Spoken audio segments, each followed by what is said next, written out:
ဒီနေ့ Microsoft Excel သင်ခန်းစာတွေကိုစပြီးလေ့လာကြရအောင်ဦးဇင်းတို့ဒီ Microsoft Excel file Excel ကိုဖွင့်လိုက်မှာပေါ့နော်ဒီ desktop ပေါ်မှာရှိရင်လည်း desktop ပေါ်မှာ double click နဲ့နှိပ်ပြီးဖွင့်လိုက်ပါမယ်အကယ်အဲ့ဒီမှာမရှိဘူးဆိုရင်ဟိုဒီ start ကနေလဲပြီးတော့ all program Microsoft Office Microsoft Office ကနေပြီး Microsoft Excel ဆိုပြီးစဉ်းဖွင့်မှာပေါ့နော်တကယ်လို့ desktop ပေါ်မှာမရှိရင်ဖွင့်အောင်ပေါ့နော် desktop မှာရှိရင်တော့ double click နဲ့ဖွင့်လိုက်ပေါ့ပထမဆုံးသိရမှာဟိုဒီမှာ A ပေါ့နော်အဲ့ဒီ A ဒီလိုတန်းလုံးကိုသူက column A လို့ခေါ်တယ်ဒီအပေါ်နဲ့အောက်ဆိုတာအပေါ်နဲ့အောက်ကိုဒါ column လို့ခေါ်တယ်ပေါ့နော်ဒီအောင်နောက်တစ်ခုထပ်နေမယ်ဒါဆို column B လို့ခေါ်မယ်ဒါဆို column C ပေါ့အပေါ်နဲ့အောက်ဆိုရင်ဒါ column လို့ခေါ်တယ်ပေါ့နော်နောက်တစ်ခါကြည့်အောင်ဒီလိုဟာမျိုးတစ်ပေါ့နော်ဒါဆိုရင်ဒီကောင် row လို့ခေါ်နော် row 1ပေါ့နော်ဒါကောင်ဆိုရင် row 2 row 3 row 4 row 5ဒီလိုမျိုးခေါ်ကြတယ်ပေါ့နော်ဟုတ်ပြီဒီမှာအကွက်ကလေးနော်ဒီလိုအကွက်ကလေးဒါဒီလိုကြားတဲ့အကွက်ကလေးလို့ဒါ cell ကွက်ကလေးလို့ခေါ်ပါတယ်ဒီမှာကိုမဲလေးကိုဟောတာဗောနော်အမဲလေးနဲ့ကွင်းနေတဲ့အကွက်ကလေးဒီအကွက်ကလေးကိုဒါဆိုတာ active cell လို့ခေါ်တာအလုံးလို့ရနေတဲ့ cell ဗောနော် active cell အဲ့ဒီအကွက်ကလေးတစ်ခုကိုနာမည်ပေးမယ်ဆိုလို့ရှိရင်ဆိုရပါတော့ဒါဆိုတာ active cell ဗောနော်ဒီအကွက်ကလေးကိုနာမည်ပေးမှじゃဘယ်လိုပေးမလဲဆိုတော့ဒီမှာ column အားဖြင့်ဆိုတာ C ဒါ C column ဗောနော်ဒီ column အားဖြင့် C row အားဖြင့်ဆို10ဗောနော်10ဗောနော်အဲ့ဒါ C 10လို့ပြလိုက်မယ်ဒါဆိုရင်C 10ဆိုဒီကွက်ကလေးဖြစ်ပါမလို့ဒါဆိုတာ C column အားဖြင့် C row အားဖြင့်10 C နဲ့10နဲ့စုံတဲ့နေရာလို့ပြောမနော်နောက်တစ်ခုပြမယ်ဒီမှာဆိုတာ column အားဖြင့်ဆို D row အားဖြင့်ဆိုရင်6ဒါဆို D 6လို့ပြလိုက်မယ်နော်ဒီမှာ E ကွက်ဒီမှာဒါဆိုဒီမှာ column အားဖြင့်ဆိုရင် F row အားဖြင့်ဆိုရင်6ဒါဆို F6 လို့ခေါ်တယ်ဒီ cell ကွက်ကလေးဒီ active ဖြစ်နေတဲ့ cell ကွက်ကလေးတွေကိုဟောဒီပါဒီအပေါ်မှာအကွက်ကလေးနော်ဒါ cell name လို့ခေါ်တယ်ဒါပေါ့ name ပေါ့ပေါ့နော်ဒီဟာကဒီ cell ကွက်ကလေးရဲ့နာမည်ကိုတော့ပြနော်ဟုတ်ပြီဒါဆိုရင်ဒီ cell ကွက်ကလေးရဲ့နာမည်က G1 ဒီမှာ cell name ဒီမှာဆိုရှင်ဒါ G1 လို့ပြတာနော်ကို active ဖြစ်တဲ့ cell ကွက်ကလေးတွေကိုဒီမှာနာမည်လေးနဲ့သူပြပေးပါတယ်ပထမဆုံးဦးဇင်းတို့ဒါကိုတစ်ခုလုံးကိုဦးဇင်းမြန်မာစာနဲ့စရိုက်ပြမှာဖြစ်တဲ့အတွက်ဒီ cell ကွက်အားလုံးဦးဇင်း select ပေးမယ်ပေါ့နော်select ပေးမယ်ကြတော့ဥစဉ်ဒီအကုန်လုံးကို select ပေးခြင်း keyboard ကနေတော့ control ctrl control ဆိုတဲ့ကောင်ရဲ့ a ဆိုတဲ့ key ရတွက်နေလိုက်မယ်အကုန် select ဖြစ်ပါနော် control နဲ့ a ဒါ active ဖြစ်နေတဲ့ set ကိုဒီလိုအဖြူလေးပြနော်ဟုတ်ပြီနောက်တစ်နည်းက keyboard ကမနှိပ်ချင်ဘူးဆိုလို့ရှိရင်ဟောဒီမှာဒီ column အားဖြင့်ဆိုခြင်း a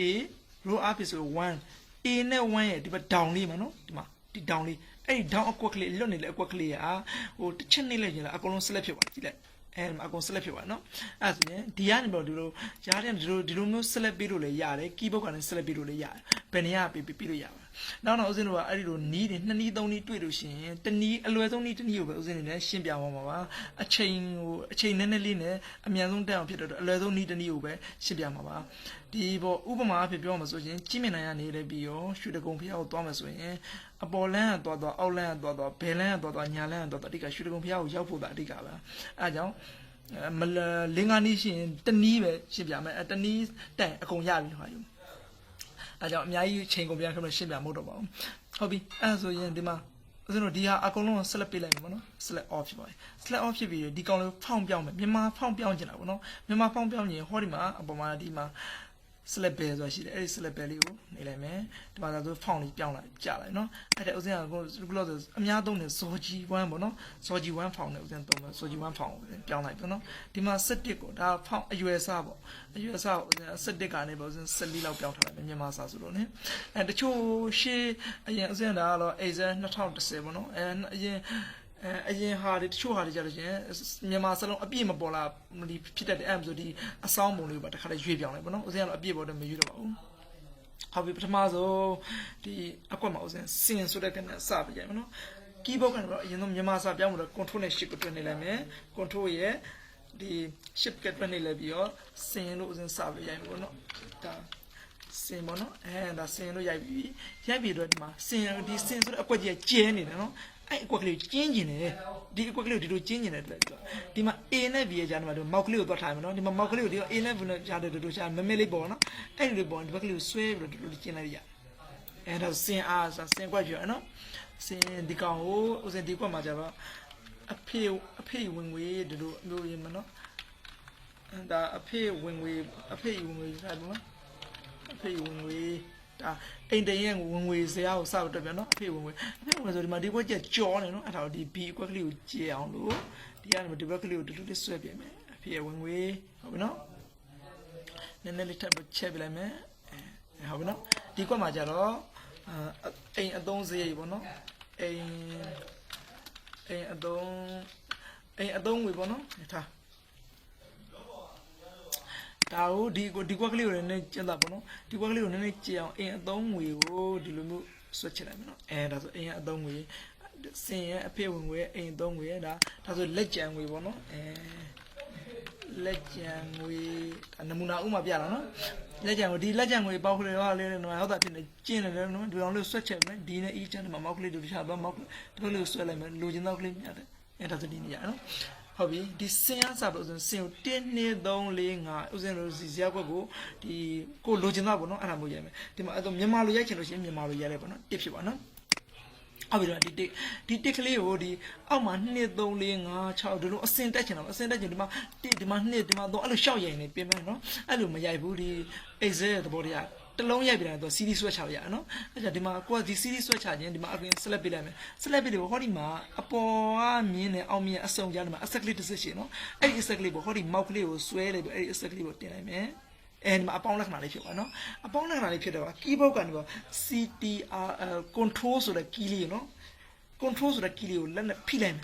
အပေါ်မှာအပေါင်းလက္ခဏာနှစ်ဆင့်ပြနော်အဲ့ဒီတော့အပေါင်းလက္ခဏာလေးဖြစ်ရင် keyboard ကကိုကမောက်ကလေးကိုလက်နဲ့ဖိတယ်ပေါ့အောက်ဘက်ကိုလိုချင်တဲ့အောက်ကလေးဆွဲမယ်နော်9ခွက်မြင်9 6ခွက်မြင်6ပြီးတော့ရှင်မောက်ကိုအရင်လွှတ်လိုက်မယ်မောက်ကိုလွှတ်မှကီးဘုတ်ကိုလွှတ်မယ်နော်အဲ့ဒါဆိုသူဒီမှာကနန်းလေးသူကပြပါနော်1 2 3 4 5 6ပေါ့နော်အစင်းလိုက်ပြပါဒီမှာအဖေရဲ့ဝင်ငွေဦးစင်တို့ဒီမှာငွေကိုစပြီးရိုက်တော့မယ်နော်စိုက်မှာဆိုရိုက်ချင်တာပဲရိုက်မယ်နော်ကိုဒီတလုံးရိုက်ပြန်တယ်ကိုကအန်တာခောက်ပြီးတော့စပ်ပြီးရိုက်မယ်နော်ကီးပါအန်တာခောက်ပြီးတော့ဒီအဖေရဲ့ဝင်ငွေလေးပေါ့နော်ကိုရိုက်ချင်တဲ့လောက်ကနန်းလေးပေါ့နော်ရိုက်လိုက်မယ်ရိုက်လိုက်ပြီးတော့ဦးဇင်းတို့ဒီမှာအိမ်အသုံးစရိတ်ပေါ့အိမ်အသုံးစရိတ်ကိုလည်းကိုသုံးကျင်တော့ပေါ့နော်ကိုသုံးကျင်တော့ရှောက်ရိုက်တယ်ပေါ့နော်ဟုတ်ပြီဒါအိမ်ရဲ့အသုံးစရိတ်ဒါအိမ်အသုံးစရိတ်ငွေဒါအဖေဝင်ငွေဒါဆိုလက်ကျန်ငွေကိုသိရင်ဟောဒီအိမ်အဖေဝင်ငွေတွေကနေပြီးတော့အိမ်အသုံးစရိတ်ကိုဒီအသုံးငွေပေါ့နော်အသုံးငွေကိုနှုတ်လိုက်လို့ရှိရင်ဒါလက်ကျန်ငွေရအောင်နော်အဲ့ဒါဦးဇင်းဒီမှာရှောက်တော့ရှောက်နှုတ်နေလို့ရှိရင်ကြာတယ်နော်ကိုမကိုမနှုတ်ဘဲနဲ့စက်ကိုအလိုလျောက်ဒီ exit ကိုနှုတ်ခိုင်းမယ်နှုတ်ခိုင်းကြတယ်ဥစဉ်က formula ရေးမယ်ပေါ့ဒီလက်ကျန်ကို formula ရေးမယ်ဘယ်လိုရေးမလဲဆိုတော့ဒီလက်ကျန်ကို formula ရေးချင်တဲ့အတွက်ဒီမှာဒီ formula ပေါ့နော်ဒီ f8 ဆိုတာဒါ formula ကိုရေးတဲ့ပေါ့လေဒီမှာတော့ formula ဘာလို့မှကာစချလို့ရေးမယ်အရင်ဆုံး formula ရေးချင်လို့အမြဲဆုံးမှတ်အရင်ဆုံးအမြဲတမ်းမှတ်ထားမှာကညီမြချင်းကိုအရင်ရေးရအောင်နော် keyboard ကညီမြချင်း keyboard ကလည်း best pair ရှိမှာညီမြချင်းဆိုတဲ့ရှိညီမြချင်းကိုအရင်နေတယ်နော်ညီမြချင်းနေမယ်ညီမချင်းလေးနှိပ်ပြီးပါဒါကာစာလေးဒီမှာမိတ်တုံပြင်နေနော်အဲ့မှာဒီအဖေရဲ့ဝင်ငွေတွေကအဖေဝင်ငွေဆိုတာဒီ B2 ဒီအဖေဝင်ဒီကွက်က B2 ပေါ့နော်အဲ့ဒီ B2 တွေကနေဟိုဒီ C2 ကိုနှုတ်ချင်နော်အဲ့ဒါကိုနှုတ်ချင်တဲ့အကွက်ကလေးရင်စလက်ပြလိုက်မယ်နော်ဒီမှာဆိုရင်ဒီမှာ B2 လို့သူရေးပြတယ်ကီးဘုတ်ကနေကိုယ့်ကို B2 လို့ရိုက်လိုက်လို့ရတယ်နော်ကြာဘယ်မှာ B2 ကွက်ကိုပြီးလို့ရှိရင်အနှုတ်လက္ခဏာပေါ့အနှုတ်လက္ခဏာကီးဘုတ်အနှုတ်လက္ခဏာရိုက်ပြီးလို့မှာကိုကဘာအောင်နှုတ်မှာလဲC2 နော်အဲ့ C2 ကိုဆက်လက်ပြလိုက်မယ်ဒါ C2 နော်အဲ့ B2 တွေက C2 ဥစဉ်အန်တာခေါက်လိုက်လို့ရှိရင်သူကသူအဖြေနှုတ်ပြီးပေါ့နော်အန်တာခေါက်လိုက်မယ်ဟောဒီမှာ28ချက်ကျန်မယ်ဆိုတော့သူကသူအော်တိုနှုတ်ပြီးပေါ့နော်123ချက်တည်းကတော့95ချက်နှုတ်လိုက်တယ်28ချက်ကျန်တယ်ပေါ့နော်စက်ကလိုလျောက်နှုတ်ပြီးတာအောက်ကအကွက်တွေကြလို့ရှိရင်ဘယ်လိုလုပ်မလဲဆိုရင်အဲ့လို formula ထက်ကပေါ့နော်ဒီအကွက်ဆိုလို့ရှိရင်ဥမာB3 တွေကနေဒီ C3 ကိုနှုတ်เสียမလို့တော့ပါဘူးဒီတကွက်ရေးပြီးပါရတယ်ဒါ formula ရေးထားတဲ့ကွက်ကိုဆိုဒီပုံမှာကတော့ဒီအပေါ်နဲ့အောက်အဆက်ကြားလေးထဲမှာနော်အဆက်ကလေးတစ်စက်ကြီးအဲ့ဒါလေးကိုမောက်ကလေးကိုဒီမှာဆွတင်လိုက်ပါနော်အဲ့ဒီအဆက်ကလေးတင်လိုက်ပြီး keyboard ကတော့ control key ကိုနှိပ်ထားမယ်နော်အပေါင်းလိုက်နှစ်ခုစင်တယ်နော်အောက်ကို CD switch ချလိုက်မယ်ကိုလိုချင်တော့ play switch ချပြီးတော့မောက်ကိုအရင်လွှတ်မယ်ပြီးရင်လက်ကို keyboard ကိုလွှတ်မယ်နော်ဒါဆိုရင်သူကသူအလိုလျောက်ဆက်ကနေပါနှုတ်ပေးပါတော့ဗောနော်အဲဆိုဦးဇင်းတို့ဒီလက်ကြံငွေကိုဒါနှုတ်တက်သွားပြီအဲဦးဇင်းတို့ကိုယ့်ဘက်ကိုဆက်ပြီးတော့ဆက်ကကျင့်ရမှာဗောနော်ကျင့်လို့ကျင့်တာမှတ်ပြီပါပြီးတော့ဒီ file လေးကိုဦးဇင်းလောလောဆယ်ဒီ file လေးကိုစေမယ်ဗောနော်ဒီ file လေးကိုသိမ့်မယ်ဆိုလို့ရှိရင်ဘယ်လိုသိမ့်မလဲဆိုရင်ဒီ file လေးကိုစေမယ်တော့ဒီ file လေးကိုဒီမှာအပေါ်မှာ file နော်အဲဒီ file လေးကိုတစ်ချက် click လိုက်မယ် click လိုက်ပြီးတော့ဒီမှာ CS ကိုသိမ့်ချင်တဲ့နေရာကိုဗောနော်ဒါပြောလားဒီ CS ထဲကိုရင်နှိပ်လိုက်မယ် ဟုတ်ပြီဒီမှာ sit app မှာပေါ်လာပြီဘယ်နေရာမှာသိမ်းပါလဲသူမေးပြီကိုကသိမ်းနေတဲ့နေရာဥစဉ်ဒီမှာ document ဆိုတဲ့ file ထဲမှာသိမ်း document နှိပ်လိုက်ပြန် document ဒီမှာကျတော့ဒီအပေါ်မှာအကွက်ကလေးကဒီမှာ file name ကိုပေးခြင်းတဲ့အမည်တွေကိုဒီမှာပေးလို့ရတယ်နော်ကိုပေးခြင်းတဲ့အမည်ကို